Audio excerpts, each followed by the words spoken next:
Good morning, Idaho. I'm Allie Tripke, and we start this morning with some breaking news. Overnight tragedy in northern Idaho after a gunman shot at firefighters responding to a brush fire at Canfield Mountain near Coeur d'Alene. We've learned this morning that the suspect, along with 2 other firefighters, are dead, with a third fighting for his life but in stable condition. And I'm joined now by senior reporter Roland Barris, who is live from Canfield Mountain Trailhead this morning. And Roland, we knew you flew there overnight to Coeur d'Alene. What are you learning this morning about the incident? Yeah, the last night around 10 o'clock, 9:30, there was a news conference. There hasn't been an update since then, other than we do understand that in neighborhoods like we are this morning, Allie, they are off of that sort of shelter-in-place order that had gone out by police yesterday because of this activity that was happening up that trail and on the mountain behind me.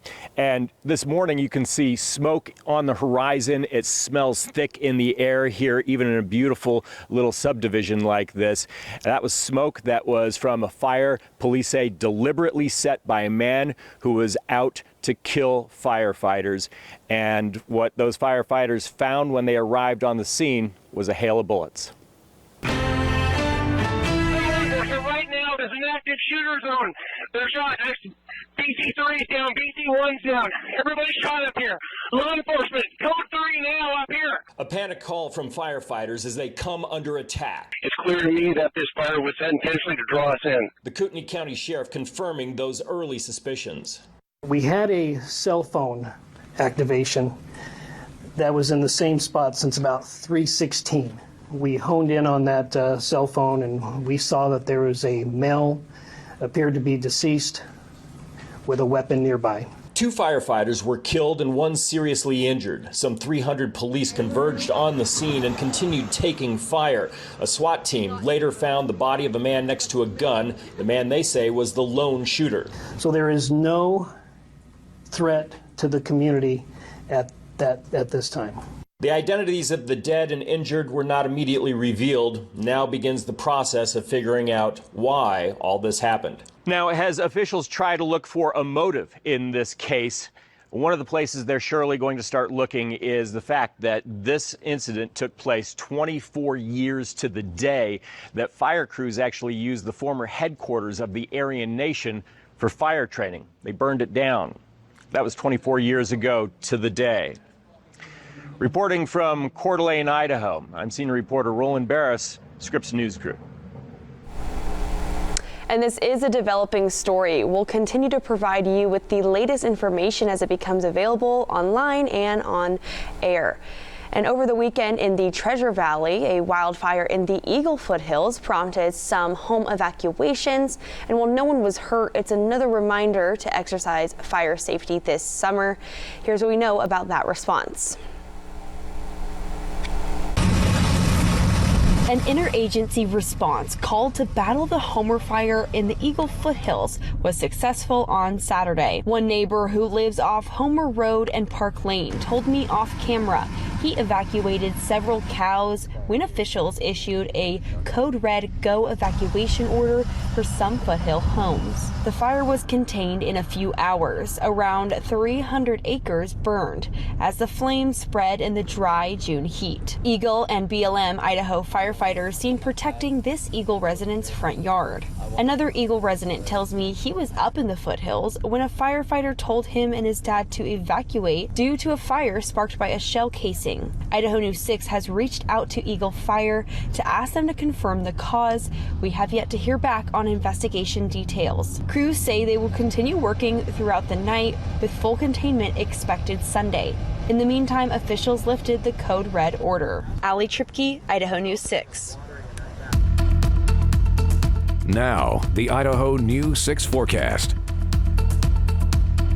Well, good morning and thank you for joining Idaho News 6 for our weather. I'm Jessica Davis filling in for Sophia Cruz. As the sun comes up today, we're going to have a very warm day in the Treasure Valley, but a cool start. 62 degrees is what we're feeling there in downtown Boise, but across the area we're here in the low 60s, 56 maybe here in Boise. So between 56 and 62 is what we're feeling here in Boise, but 64 up there in Ontario and just low 60s across the Treasure Valley.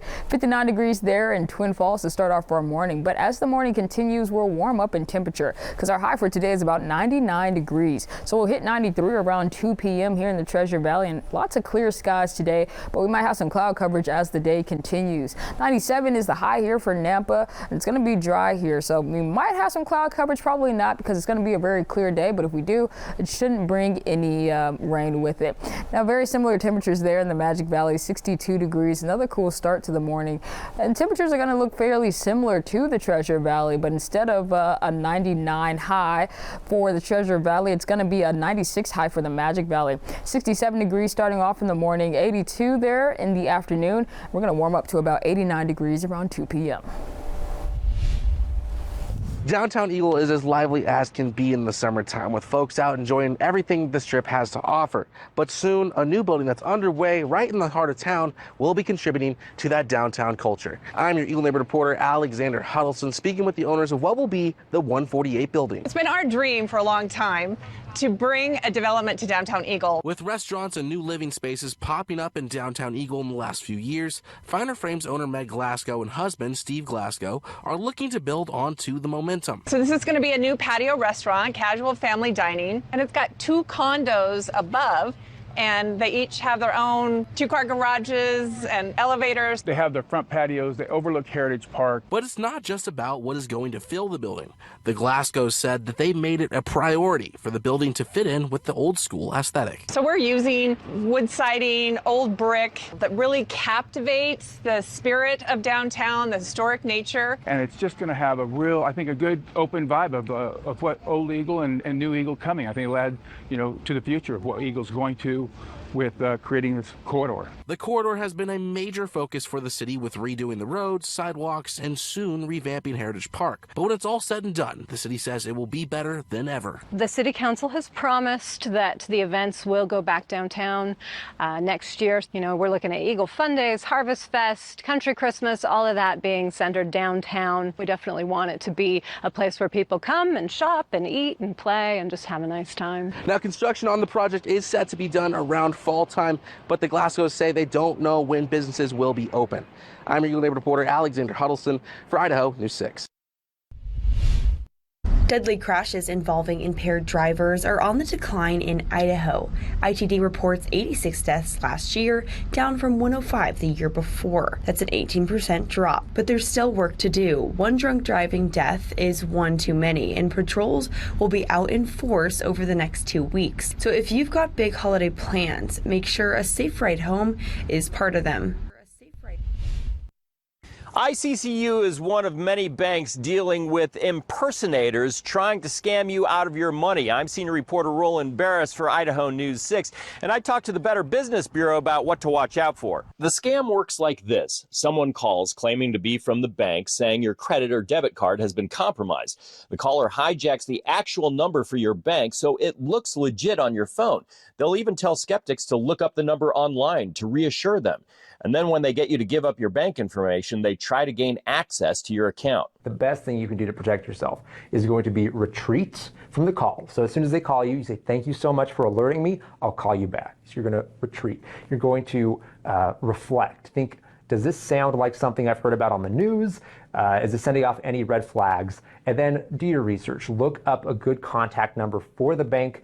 Contact them directly. ICCU says they will never initiate contact and ask for personal information or account information over the phone. That goes for most other banks, too. The Better Business Bureau says ICCU is among the best at informing their members about what's going on with these types of activities and keeping them safe. In Nampa, I'm senior reporter Roland Barris, Idaho News 6. We're continuing to follow the tragic weekend shooting in northern Idaho. The latest details on what we know and remaining questions when we get back.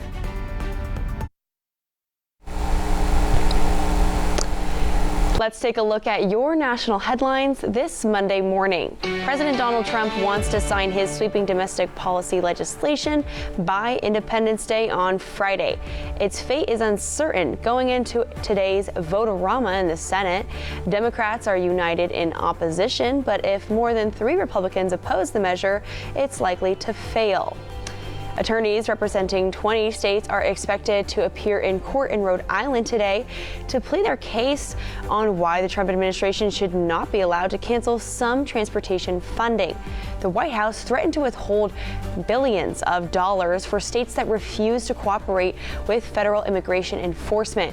And the states argue that transportation funding is unrelated to immigration enforcement.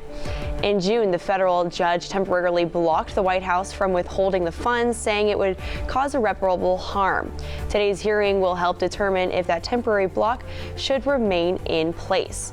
And the National Atmospheric and Oceanic Administration, or NOAA, will stop providing meteorological satellite data today. NOAA says the move involved a defense satellite program that provides the military with crucial environmental information for operations around the world. The tool has been used to help meteorologists monitor and forecast hurricanes, critical as we head into peak hurricane season. NOAA's internal notice doesn't explain why this is happening, just that the change will be permanent as of today. And of course, our top story in the state of Idaho right now is the shooting deaths of 2 Idaho firefighters who were responding to grass fire in Coeur d'Alene. Authorities suspecting that this morning the fire was intentionally set to lure and then ambush first responders. ABC's Andrew Dimbert has more. This morning, authorities in northern Idaho say the man behind a deadly wildfire ambush is dead. We do believe that the suspect started the fire, and we do believe that it was an ambush and it was intentional. This was a total ambush. These firefighters did not have a chance. Local officials say a small brush fire broke out on Canfield Mountain, and as firefighters responded to the scene, someone began shooting at them with a sniper rifle, killing 2 and injuring a 3rd. We've got 2 unresponsive battalion chiefs, gunshot wounds, multiple gunshot wounds. 2 Coeur d'Alene firefighters are down. I'm pinned down behind Battalion 1's rig. It's clear to me that this fire was set intentionally to draw us in. Law enforcement from across Idaho and eastern Washington rushing to the scene.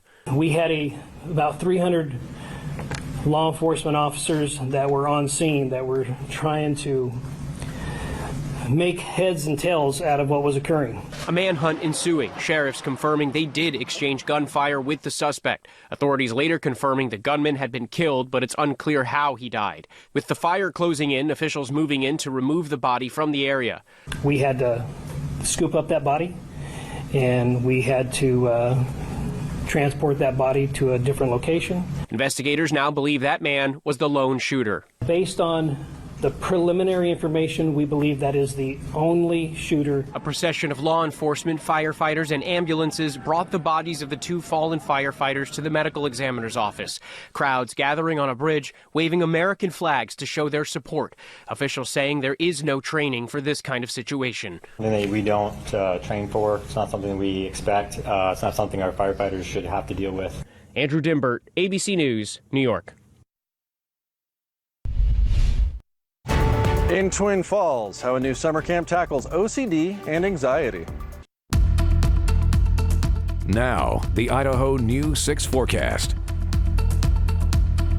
Well, it's a cool start to our morning here in the Treasure Valley, but it's going to be a hot day as the day goes on. We're there in the low 60s here throughout the Treasure Valley, 59 there in Mountain Home, 60 up there in Ontario, and those temperatures are going to creep on up to about 99 degrees here for the Boise area and high 90s for the rest of the area. Now, our friends down there in Twin Falls, cooler temperatures there, just 96 degrees, but it's going to be a hot day for everyone here in the area. Now, it's going to be a clear day here, but when we take a closer look, we'll have some cloud coverage coming into the area area on Tuesday, especially for the Twin Falls and Magic Valley area. Now that will continue as the week goes on because there are a couple of rain chances for the Magic Valley there on Wednesday and Thursday. But we will have some cloud coverage coming in for the Treasure Valley, but it won't be bringing in any rain. We'll take a closer look at what to expect for this week. Now it will be a clear day here in the area. It looks like some cloud coverage will be coming into the Twin Falls area around Monday night, and it will stick around until overnight on Tuesday. But it looks like some of those clouds will be coming around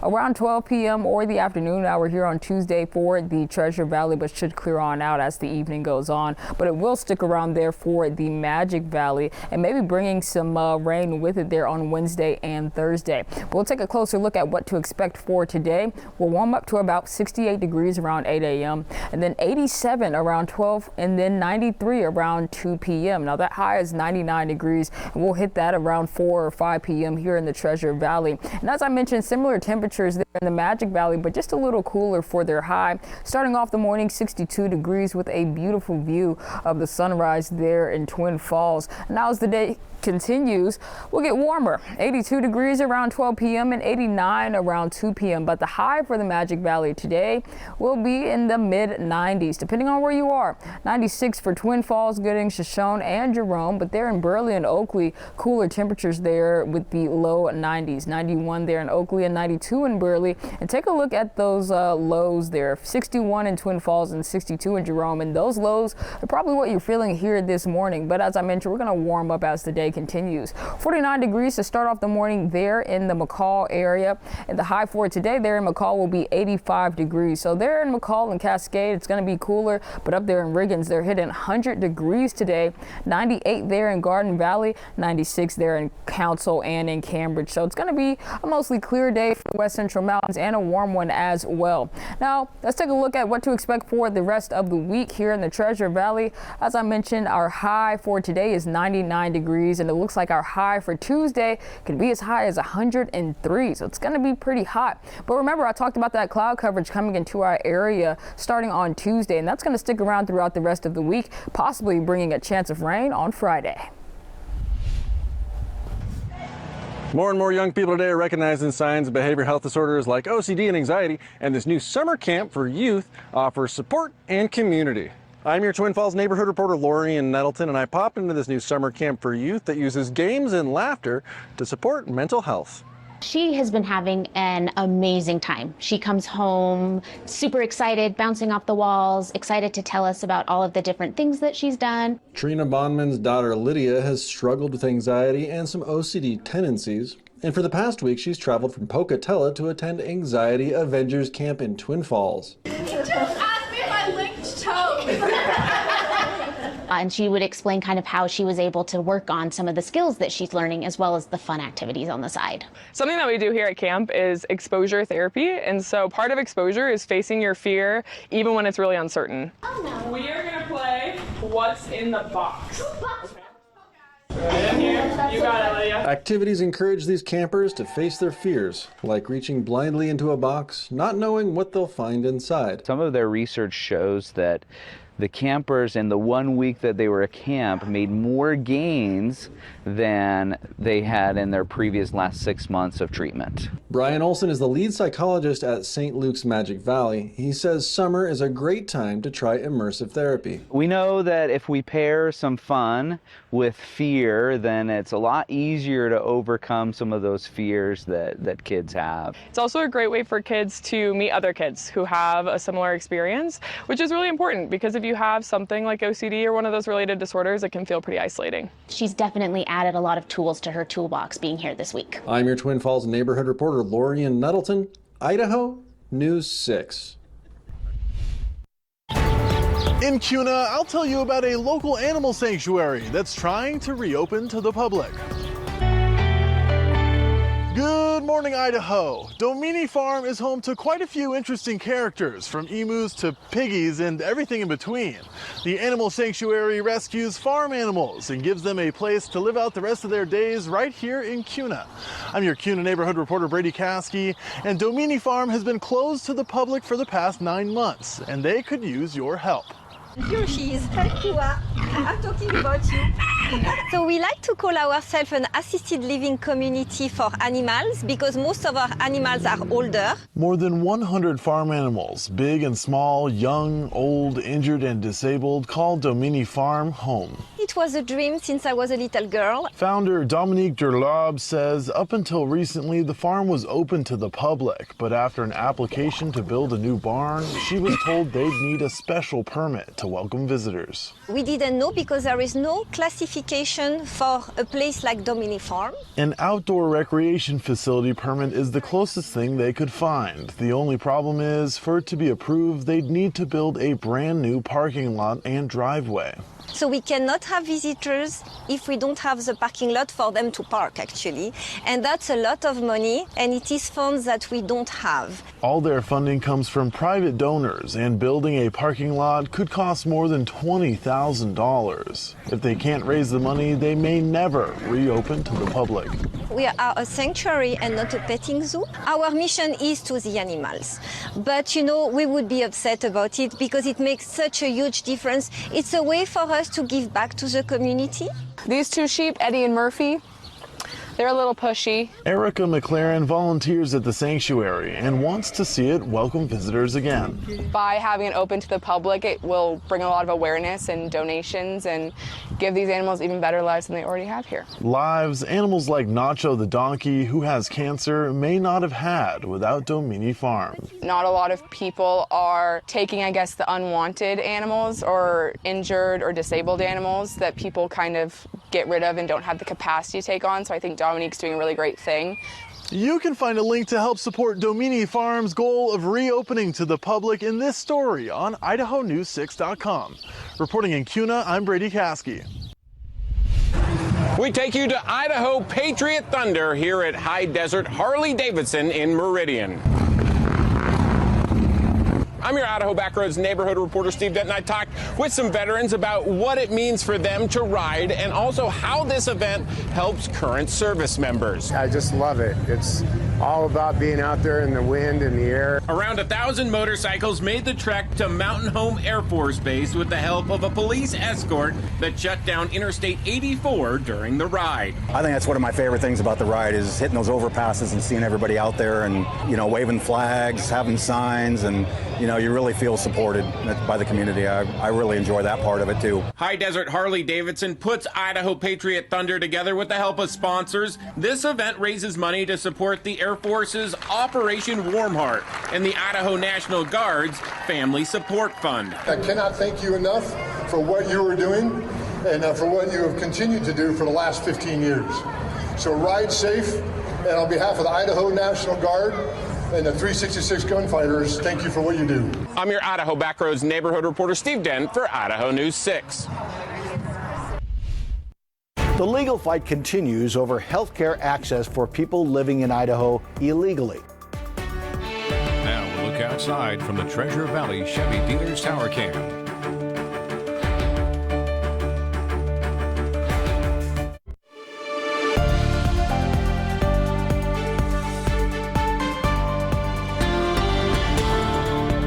Welcome back to Good Morning Idaho. I'm Allie Tripke, and we continue this morning with the breaking news out of northern Idaho after a gunman shot at firefighters responding to a brush fire at Canfield Mountain near Coeur d'Alene.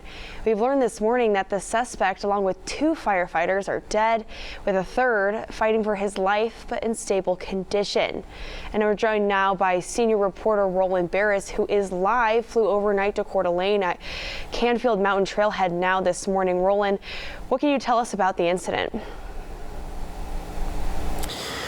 Yeah, it's just so sad. All of us who live in this state know that these firefighters come to our rescue so many times, time and time again. And then to have a situation where police are saying a suspect created a fire to put people and firefighters at risk, but really to draw firefighters into the open so he could take a shot at them and then ultimately killing 2. It's just so disheartening to hear in this state, especially where we deal with so many of those fires. You can see we are in a neighborhood just off of the Canfield Mountain Trail here, trailhead, and there's lots of beautiful homes right around here, and it's covered right now in this neighborhood with smoke. It's all over the place. You can smell it really heavy because that fire is still causing some issues this morning. When firefighters arrived on the scene, though, of course, what they found was a hail of bullets. So right now, there's an active shooter zone. They're shot. BC3 is down, BC1's down. Everybody's shot up here. Law enforcement, code 3 now up here. A panic call from firefighters as they come under attack. It's clear to me that this fire was set intentionally to draw us in. The Kootenai County Sheriff confirming those early suspicions. We had a cell phone activation that was in the same spot since about 3:16. We honed in on that cell phone and we saw that there was a male, appeared to be deceased, with a weapon nearby. 2 firefighters were killed and 1 seriously injured. Some 300 police converged on the scene and continued taking fire. A SWAT team later found the body of a man next to a gun. The man they say was the lone shooter. So there is no threat to the community at this time. The identities of the dead and injured were not immediately revealed. Now begins the process of figuring out why all this happened. Now, as officials try to look for a motive in this case, one of the places they're surely going to start looking is the fact that this incident took place 24 years to the day that fire crews actually used the former headquarters of the Aryan Nation for fire training. They burned it down. That was 24 years ago to the day. Reporting from Coeur d'Alene, Idaho, I'm senior reporter Roland Barris, Scripps News Crew. Now, the Idaho News 6 forecast. Well, as the sun is coming up, we're going to feel those warm temperatures throughout the day, but we're going to have a cool start to our morning here in the Treasure Valley. Low 60s, high 50s throughout the area is what we're feeling right now. 57 there in Caldwell, 56 in Mountain Home, and 52 down there in Twin Falls. In both places, we'll see some high temperatures today there in the mid to high 90s. Starting off our morning around 8 a.m., we'll be at 68 degrees. So a cool start to our morning, but then we'll warm up quick in the next hour to 79 degrees around 10 a.m. and then 87 around the afternoon time, 93 around 2 p.m. Now our high for today is 99 degrees. High for Nampa 97, but 99 for Boise. And it's going to be a dry day as well, and not too much cloud coverage, but that cloud coverage will come as the week continues because we'll see some of that on Tuesday and on Wednesday. 62 degrees to start off our morning here in Twin Falls, and this is what the rest of the day will look like for the Magic Valley. The search for 2 missing Idaho teens now extending to Arizona. The Uvalde Foundation, a national nonprofit, says they've received a tip that the kids may be headed to Fredonia or possibly Phoenix. They're also offering a $5,000 reward. The group says they've learned of several prior cases involving FLDS youth who went missing in Utah and later turned up in Arizona. The FLDS Church is a fringe group that broke off from the Mormon Church more than 100 years ago after the church disavowed polygamy. FLDS members have been implicated in a number of illegal activities, including child marriages, human trafficking, and child sexual abuse. If you have any information about 15-year-old Rachel Fisher or 13-year-old Alan Fisher, call police. The legal fight continues over health care access for people living in Idaho illegally. The question is, how much care are they entitled to? A new Idaho law set to take effect on Tuesday would end some public benefits like pre- and postnatal care, immunizations, and food assistance for kids. Now, the ACLU of Idaho and others are suing to stop it. And it's clearly unconstitutional. What this bill does, it puts up new walls between vulnerable people and the basic human services they need to survive. The ACLU of Idaho speaking out and taking legal action against a law they claim unfairly targets immigrants who cannot verify their lawful presence. It punishes people for simply trying to care for themselves and their families, and that's why we are suing. Idaho Dr. Abby David from Full Circle Health and 4 residents are challenging the law that provides access to life-saving HIV and AIDS medication for low-income patients. They are seeking a temporary restraining order, preventing the state from barring access to federally funded HIV medication for people who cannot prove they're here legally. Dr. David said potential impacts to her patients are terrifying. HIV is a very treatable condition. With medication, people can live normal lives without sickness, but without medication, it is universally fatal. This spring, Idaho News 6 reported the debate over HB 135, where the Republicans said it was all about protecting taxpayers' money and the rule of law. We have limited resources and funds, and careful use of those limited public funds and resources is one of our primary responsibilities as legislators. Prior to the new law, Idahoans could access these benefits without having to verify immigration status. Now that changes, requiring lawful verification. A judge is already assigned to the case, and ACLU of Idaho is hoping for a preliminary injunction. I left a message with the bill's sponsors, Senator Phil Hart and Representative Jordan Redmond, but have not heard back. Idaho News 6 will keep you up to date.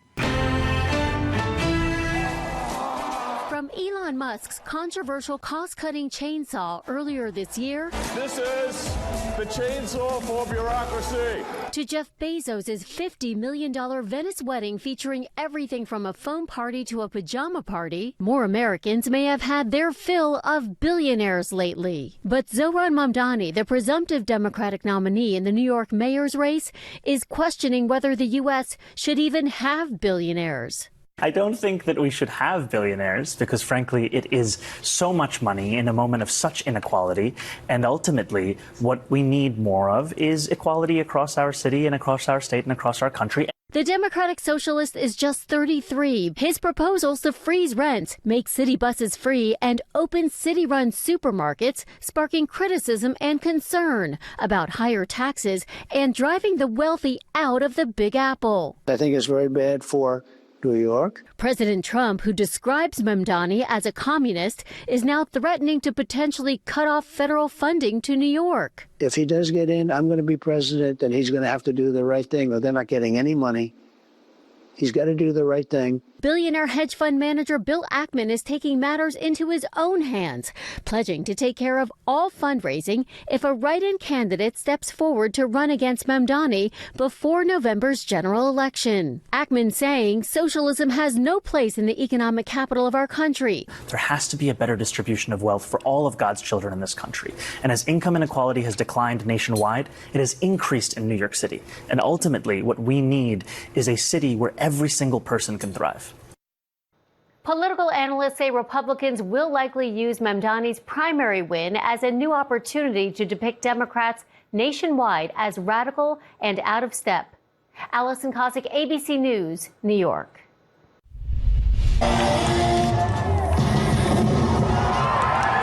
It's official. Boise's men's USL pro soccer team has a new name. Fire! Hey, low-key, fire! Thousands of local soccer fans gathered Friday night at Expo Idaho to celebrate the big reveal.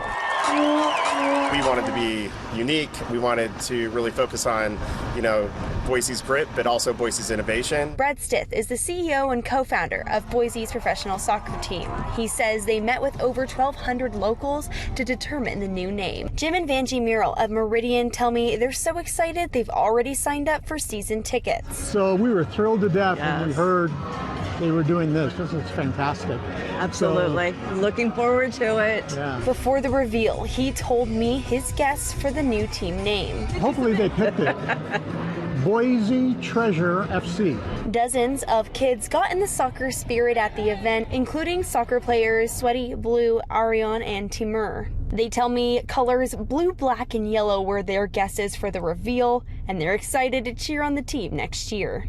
I was just really excited about the new team and everything, to learn about it, and I look forward to coming to watch one of these games one day. While the new stadium will have over 6,000 seats surrounding its championship pitch, several other practice and youth fields will surround Les Bois Park to make soccer more accessible to Idahoans. You're going to have our pros practicing right here with kids in the valley playing right here. And the impact that really makes on kids as they see kind of their dream living in front of them is just amazing. There's still more excitement to come, as Boise's women's USL team name and colors will be revealed in 2027.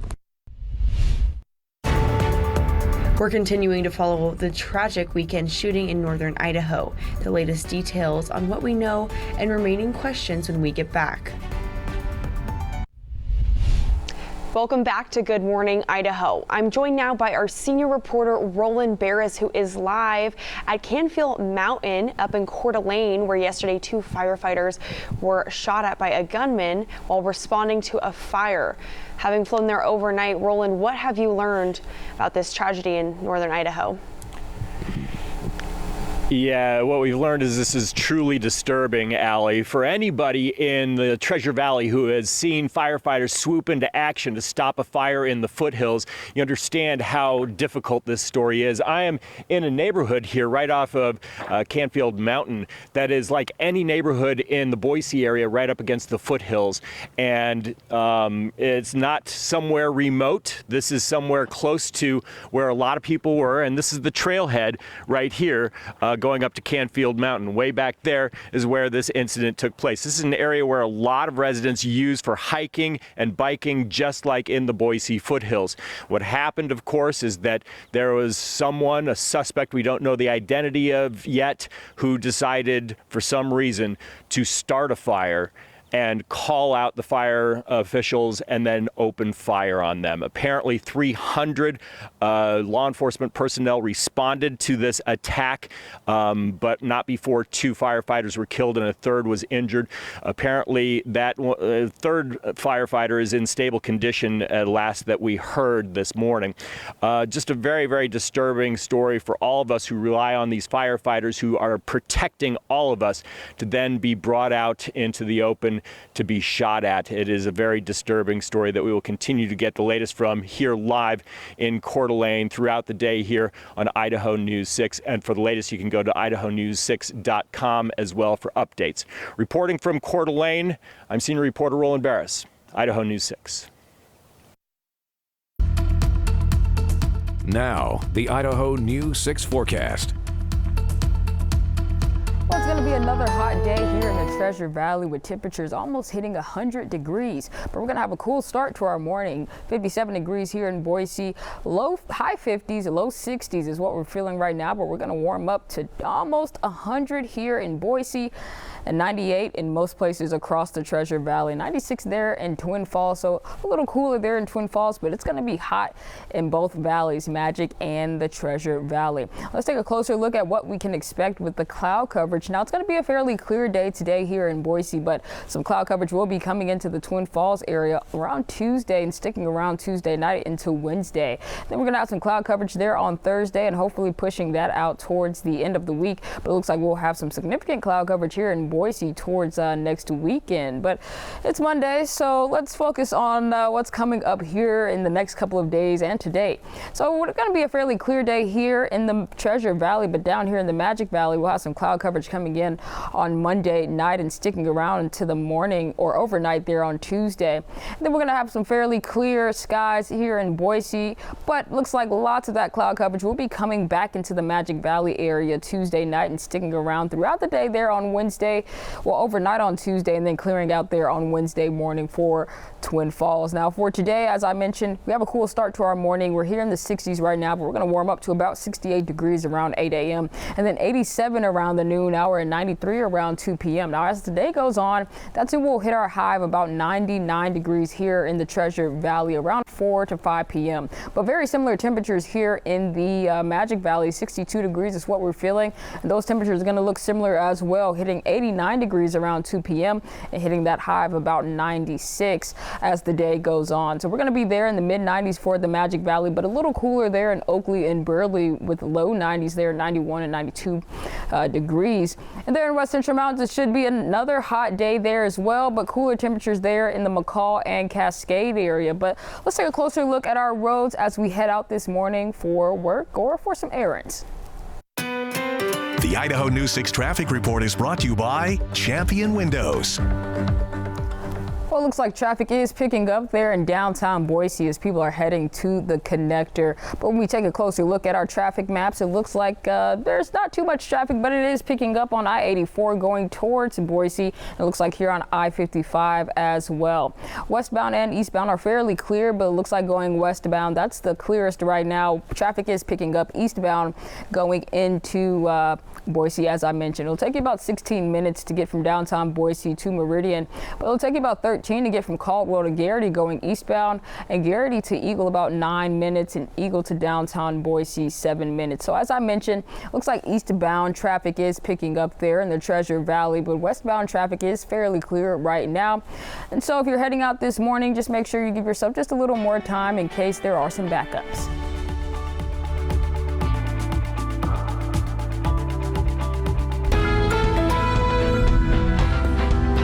In this morning's GMA First Look, the best friends of murdered University of Idaho students Ethan Chapin and Xana Kernodle speaking out for the first time. You know, you see the world in pure innocence, and that all gets ripped away from you in one phone call. That's just the day that changed it all. I don't think anyone expects anything like that ever in their life to happen, and so to even imagine it in your own life is just scary and bizarre. The couple, who is featured in the new Prime Video docuseries One Night in Idaho, The College Murders, sharing what they remember about the day they discovered their friends and two of their roommates murdered. How did you remain so calm in that moment? And coming up at 7 a.m., more of our interview with Emily and Hunter. With your GMA First Look, I'm Kana Whitworth, ABC News, Los Angeles. We're wrapping up here on Good Morning Idaho, and in case you missed it, these are our top stories we're following from our reporters. Tragedy over the weekend in northern Idaho after a gunman shot at firefighters responding to a brush fire in the Coeur d'Alene area. 2 firefighters and the suspect are dead, and authorities suspect the fire was started on purpose to lure in first responders and then ambush them. The ACLU of Idaho has filed a lawsuit against the state to stop the enforcement of House Bill 135. The law is set to go into effect Tuesday, tomorrow, and would restrict public access benefits for people living in Idaho without legal immigration status. And in Kuna, Domini Farm Animal Sanctuary has been closed for the last 9 months and needs financial support to welcome visitors again. They need about $20,000 to open their doors. You can learn more about all of these stories on our website, idahonews6.com. Now, the Out the Door forecast, brought to you by Pella Windows and Doors. Well, as I mentioned, we'll have a cool start to our morning, but we're going to warm up to about 84 degrees around the afternoon hour, and then we'll hit that 90 mark around 1 p.m. and then 95 around 3 p.m. Now, our high for today is 99 degrees, and so we'll hit our high around 5 p.m. here in the Treasure Valley. So it's going to be a very warm day. We'll start off with some cloud coverage there, but that cloud coverage should push out as the day continues, making for a very hot and clear day. So 98 degrees around 5 p.m., 64 this morning, but this is what it's going to look like for Wood River Valley and for the Magic Valley. Looks like high temperatures there for the Magic Valley, but some rain chances up there for Wood River Valley. The Idaho News 6 traffic report is brought to you by Champion Windows. And looks like for downtown Boise, traffic is picking up there in that area. Looks like people are heading there to the connector in downtown Boise. And I was taking a look at some of those traffic maps, and it looks like traffic going eastbound is fairly clear and going westbound as well. But it looks like traffic coming into the city might have a pickup or a little backup towards Meridian and the Nampa area. But once you get towards the Boise, looks like the traffic does clear once you get closer to the city. Thanks so much for joining Idaho News 6, and have a great night. Well, and before we head out, it is a bittersweet day because it's our Jessica Davis's last day. She's in studio with me here. We started at the same time 2 years ago, a little over 2 years ago, and today's her last day, filling in for weather, and we love her, and we're gonna miss her so much. Yes, I'm gonna miss being here. It's great. Filling in for weather today, usually on the reporter side, but Today I had to fill in for some weather for our Sophia Cruz, but definitely gonna miss Idaho News 6 and everybody that I've worked with so far for these past 2 years. You're my favorite desk mate, Jessica. Oh my gosh, thank you. I hope it's not gonna be the same without you. Oh my gosh. Well, thank you so much for joining us here on Idaho News 6. Last time you'll see me on camera.